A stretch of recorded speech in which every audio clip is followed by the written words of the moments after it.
How to delete all pins on Pinterest. Let's get started. Launch your Pinterest app. You'll land to the home page.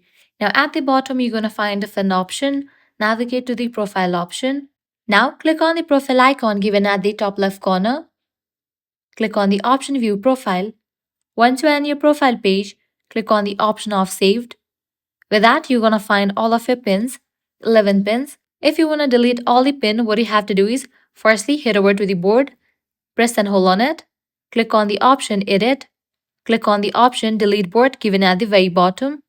Click on Delete Forever. Do the same for another board as well. Press and hold on it. Select the option of Edit. Scroll all the way down. Then click on Delete Board. Click on Delete Forever. And just with that, all of your pins will be deleted on Pinterest. So this way you can easily delete all pins on Pinterest. If this guide was helpful, don't forget to like, share and subscribe to our channel. Thanks for watching.